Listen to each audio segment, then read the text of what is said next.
Vamos continuar a nossa websérie falando das metodologias ativas. Eu sou o professor Marcelo, geógrafo e pedagogo e um apaixonado pela educação. Nosso episódio de hoje, que é o terceiro episódio, ele vai se concentrar mais em quem merece a concentração, que é no aluno. Lembrando, para você que está vendo esse episódio e não viu os anteriores, vou deixar aqui o card dos episódios anteriores, mas falar que a metodologia ativa, ela tem como grande objetivo tornar o aluno o grande protagonista de todo o processo. Diferente das metodologias tradicionais, onde o professor ele é o grande protagonista, o centro das atenções, e o aluno um mero espectador. Então, nesse episódio de hoje, o nosso objetivo vai ser falar de como você convencer esse aluno e como fazer avaliações com esse aluno para que você consiga realmente promover essa mudança das metodologias tradicionais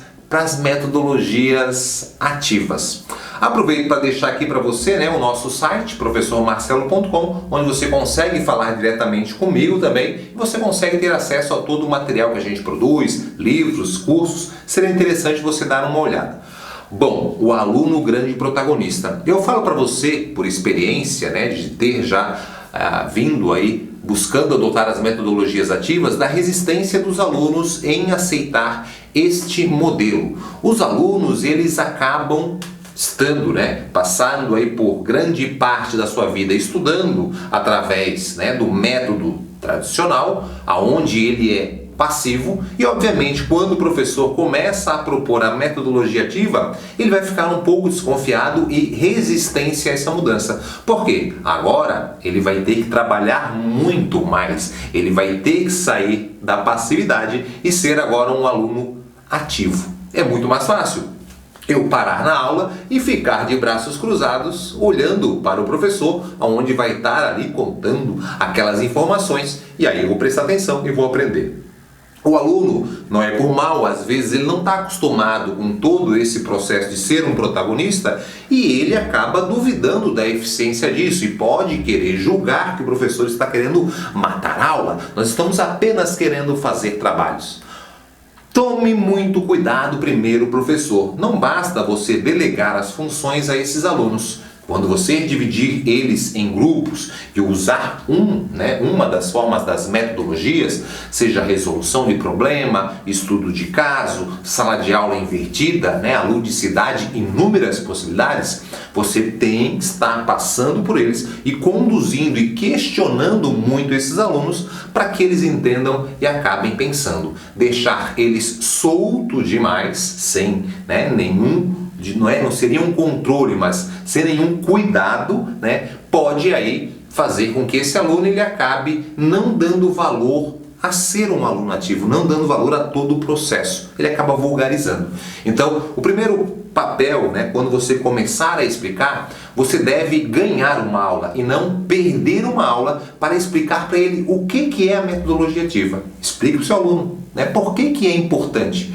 Pode utilizar aí a pirâmide que eu mostrei para você sobre como nós temos aí o processo de aprendizagem, comparando a metodologia passiva com a metodologia ativa. É muito interessante o aluno entender isso e aí, obviamente, quando você propor, falar para ele dos modelos, do estudo de caso, resolução de problema, a sala de aula invertida, Você vai começando a apresentar para ele essas possibilidades e aí você vai começar a inserir. Então, no primeiro momento, você explica o que é, explica as modalidades e o que ele vai ter que fazer. Aí você começou, por exemplo, a resolução de um problema, Você vai lá botar um problema, pode ser do cotidiano, que eu sugiro para você, um problema local, seja da escola, seja do bairro, seja do município. Um problema ali que tem ali que a gente vai fazer esse aluno pensar. E aí você traz esse problema para a sala de aula, você divide em grupos e aí nós vamos fazer agora a resolução. Vocês vão ter que buscar, pesquisar, Hoje os professores estão brigando para o aluno não mexer no celular. Não mexa no celular. O aluno realmente ele quer estar mexendo, ele vive conectado. Você, professor, também vive conectado. Então o que a gente deve fazer é educar a ele saber usar esse aparelho celular, que é fantástico. Olha a quantidade de informação que nós temos ali. Então, um dos motivos, através de grupos, você, andando ali, você consegue perceber e fazer ele, ensinar ele a pesquisar, a utilizar esse aparelho para daí sim poder aprender cada vez mais, buscar informações. Então, o segredo da metodologia ativa não é fazer o aluno decorar informação, como é o modelo da maior parte das vezes do modelo tradicional, para cobrar numa prova, para cobrar num seminário. Não, nós temos que fazer com que esse aluno ele tenha acesso à informação, ele entenda a informação, ele entender, e claro que ele vai simular os conceitos básicos para poder interpretar, e aí, a partir daí, o que fazer com a informação? Esse é o fundamental para nós educadores, para poder aí promover realmente uma educação de qualidade e transformadora. O objetivo deve ser sempre a autonomia. O aluno tem que ser autônomo. Os professores estão, alguns professores, eu acho que não é o seu caso, não é o meu caso também, eu acho que não é o meu caso também, a gente acaba, tendo uma preocupação se seremos substituíveis. A tecnologia, meu Deus, não devemos utilizar a tecnologia, vamos substituir o homem pela máquina? Jamais. Jamais vão substituir, Nós temos aí várias profissões, sim, que correm riscos, mas o professor, esse contato com o ser humano, o professor vai estar à frente de todo o processo. O professor é ele o capaz de poder, Uma máquina, às vezes, ela não consegue interpretar ou não consegue fazer relações humanas que são fundamentais para o processo de formação dos seres humanos. Se for uma questão muito técnica, muito fria, a máquina ela até pode resolver. Mas a educação não é apenas passar a informação para o aluno. Se for apenas passar a informação para o aluno, a gente acaba se tornando substituível. Mas se a gente tiver outras preocupações, e é por isso que eu desafio você a buscar novas metodologias, e principalmente as metodologias do século XXI, que são as metodologias ativas, que se você não acabar entender um pouquinho, e novas metodologias virão, nós vamos ficando para trás. Esse aluno, ele já nasce com a tecnologia. Então, para ele, o modelo tradicional, em grande parte dos casos, ele é um modelo que não atrai, sendo assim um modelo excludente. O aluno não quer aprender. O aluno, ele tem que ter, claro, ele tem que ter a visão, ele tem que entender de que estudar vale a pena, estudar tem que ser prazeroso. Só que para isso, a nossa forma de passar a informação, de dar essa aula, tem que ser uma forma que atraia esse aluno. Que ele pense, eu quero estar ali, eu quero aprender. Olha que interessante que é, olha quanta coisa eu aprendi hoje.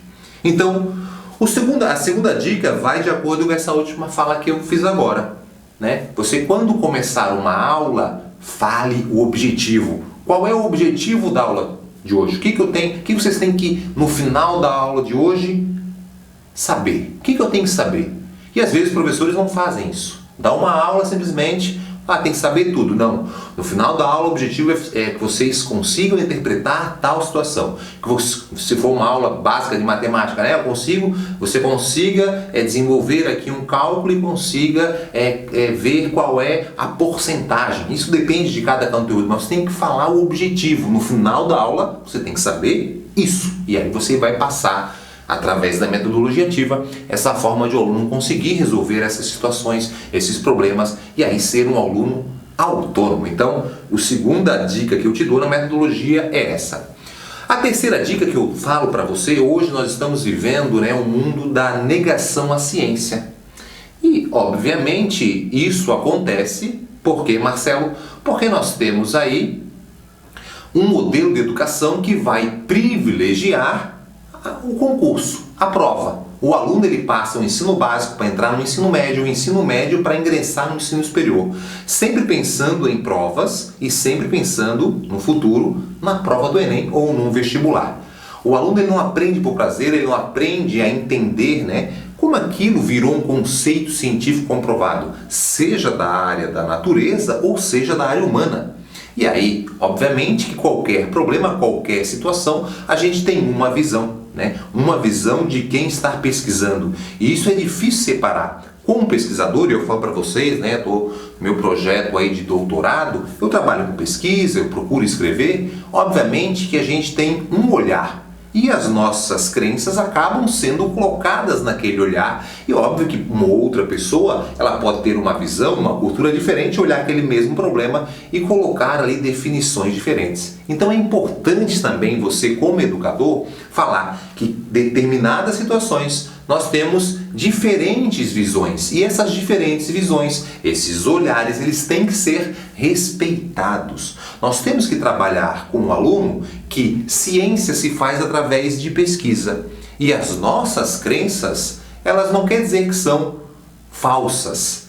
Porém, para eu poder usá-las como uma prova, eu tenho que pesquisar e aí seguir todo o rito que existe uma pesquisa e aí poder comprovar aquilo cientificamente. E aí eu poder utilizar como um grande argumento. Senão, não passa de uma opinião. E isso todo professor deve trabalhar paralelamente quando passar as suas informações, ensinar o aluno a pesquisar. A ciência tem que estar na escola. E hoje em dia o aluno, com a tecnologia, por devido a uma falta de orientação, e eu falo para vocês que a culpa não é de vocês, a culpa não é minha, porque durante muito tempo na minha graduação, a gente acabava tendo esse modelo de reprodução, um modelo aí que ele não se encaixa com a educação. Por exemplo, a geografia acadêmica é uma coisa, sou professor de geografia, e existe a geografia escolar. São coisas que têm relações, mas são totalmente diferentes. A geografia escolar, sim, eu tenho que trabalhar de uma forma não tão aprofundada, porém eu tenho que ensinar o meu aluno, sim, como se faz pesquisa e o que é uma pesquisa. E quando eu estou ensinando ele a pesquisar, a ir a campo, a buscar livros, isso pode ser feito na sala de aula. E isso é metodologia ativa. Então, a gente deve sim utilizar a pesquisa e sempre defender a ciência, sabendo que o aluno ele pode ter uma opinião diferente, mas para poder usar a opinião dele, como algo real, comprovado, ele vai ter que estudar muito para fazer isso. Ele tem que ter argumentos e aí conseguir comprovar para que isso vire uma ciência. Nesses 3 episódios que eu disponibilizei aqui para você, é para fazer você, meu amigo educador, a pensar. Eu queria fazer um convite também para você conhecer, vou deixar aqui na descrição o link aí dos nossos episódios de podcast, onde a gente fala uma vez por semana de educação na ULA Podcast, é um aplicativo gratuito, onde a gente fala toda quarta-feira um episódio sobre educação. Baixe lá, se inscreva lá e receba gratuitamente em podcast. Pode estar lavando louça, pode estar tomando um café, escutando, onde o meu objetivo é fazer você pensar. Um beijo no seu coração. Espero que você tenha tirado algum proveito, que não tenha concordado com tudo. Isso é bacana também, a gente não deve concordar com tudo. Se você gostou do vídeo, ele contribuiu em alguma coisa aí na sua formação, no seu pensamento, você dá um like. E se inscreva aqui no botão vermelho para fazer o meu canal crescer e que eu possa chegar cada vez a mais pessoas. Eu sou realmente um grande apaixonado pela educação e é através da educação que a gente vai conseguir gerar transformações no nosso país, no nosso município, nos nossos alunos, na nossa sociedade. Até mais, vejo você aí em breve no próximo vídeo.